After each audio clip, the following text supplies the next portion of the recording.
తెలంగాణ పేపర్కి వద్దాం.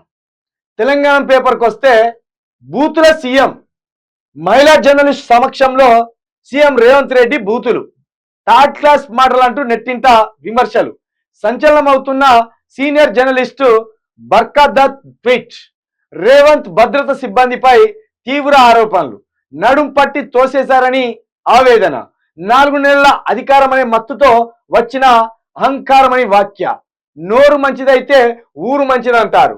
సీఎం రేవంత్ రెడ్డి ఈ పెద్దల మాటను పెడచెవిన పెట్టినట్టున్నారు. ఏ ఊరు వెళ్ళినా, ఏ ప్రెస్ మీట్ లో కూర్చున్నా నోరు పారేసుకోవడం ఆయనకు పరిపాటు అయిపోయింది. ప్రతిపక్ష బీఆర్ఎస్ నేతలపై తీవ్ర స్థాయిలో విరుచుకపడే ఆయన మహిళల విషయంలోనూ అడ్డు అదుపు లేకుండా మాట్లాడేస్తున్నారు. వెనక ముందు ఆలోచించకుండా నోరు జారేస్తున్నారు. నిన్నటి రోజున బీజేపీ నాయకురాలు మహబూబ్ నగర్ ఎంపీ అభ్యర్థి డీకే అరుణపై మాటల దాడితో రెచ్చిపోయిన ఆయన నేడు మహిళా జర్నలిస్టు అడిగిన ప్రశ్నకు అసహనాన్ని ప్రదర్శిస్తూ దురుసుగా సమాధానం ఇచ్చారు. నలుగురిలో ఉన్నామన్న విషయాన్ని మర్చిపోయి సభ్యతకు దూరంగా మాట్లాడారు. మరోవైపు సీనియర్ జర్నలిస్టు యూట్యూబర్ బర్కాదత్ వ్యవహారంలోనూ సీఎం రేవంత్ రెడ్డి భద్రత సిబ్బంది అనుచిత ప్రవర్తన సంచలనం సృష్టిస్తుంది. ఏకంగా బర్కాదత్ ఎక్స్ వేదికగా ఆవేదన వెళ్లబుచ్చడంతో తీవ్ర చర్చనీయాంశం అయింది. మొత్తానికి బూతు సీఎంగా పేరు తెచ్చుకున్నా 5 నెలల్లో. నిజంగా ఏదో నేను కూడా అనుకున్నా, ఏదో చేసేటట్టే ఉన్నాడు, ఎందుకంటే కసితోటి వచ్చిండు కదా, కేసీఆర్ కంటే ఇంకా కొడుకున్నాడు, ఓ రాజకీయ వారసుడు ఉన్నాడు అని తెలిసి తెలియని తప్పులు చేయొచ్చు. కానీ రేవంత్ రెడ్డికి వారసుడు లేడు, ఒక్కతే బిడ్డ ఉన్నది కాబట్టి ఆయనకు పెద్దగా దోసుకోవాలనే ఆలోచన కూడా ఉండదు కాబట్టి ఏదో పెద్దగా ఏదో చేయబోతున్నా అనుకున్నాం. కానీ తీరా చూస్తే మొత్తం ఆగమాగం చేసి పడేసిండు 5 నెలల్లో.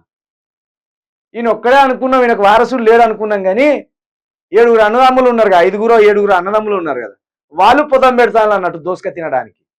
ఇక ఈయన ముఖం ముందర పెట్టి వాళ్ళు పొతం పెడతాను దోసుకునడానికి. ఇక వాళ్ళు దోసుకుంటానంటే ఈయనేంది, ఈయన బూతులతో విరుచుకపడతాడు.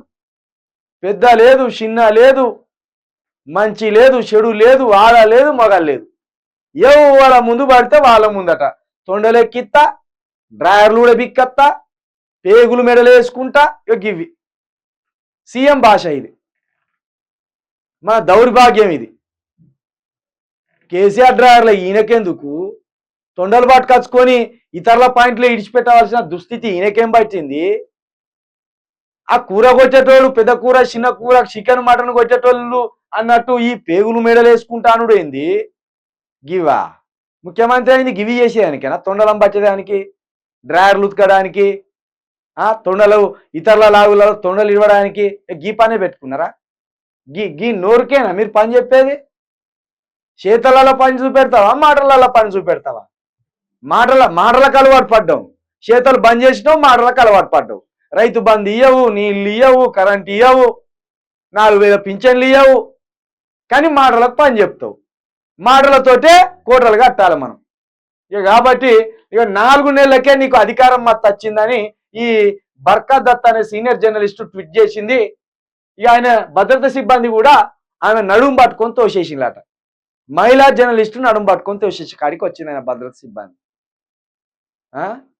మహిళా జర్నలిస్టు నడుము పట్టుకొని నెట్టేస్తారా? ఇట్లానా మీ కథలు? కాంగ్రెస్ అంటే ఇట్లుంటది, ఇంతటి కుసంస్కారులు ఉంటారు కాంగ్రెస్లో. థర్డ్ క్లాస్ మాటలే, మొత్తం థర్డ్ క్లాస్ మాటలే రేవంత్ రెడ్డి గారి. ఒక్కటి కూడా ఎంత మంచి చక్కని పొలిటికల్ భాష మాట్లాడుతుండు అనేది ఒక్కటి కనబడేది రేవంత్ రెడ్డి దగ్గర. మొత్తం దురుసు మాటలు. ఇట్లున్నది కదా.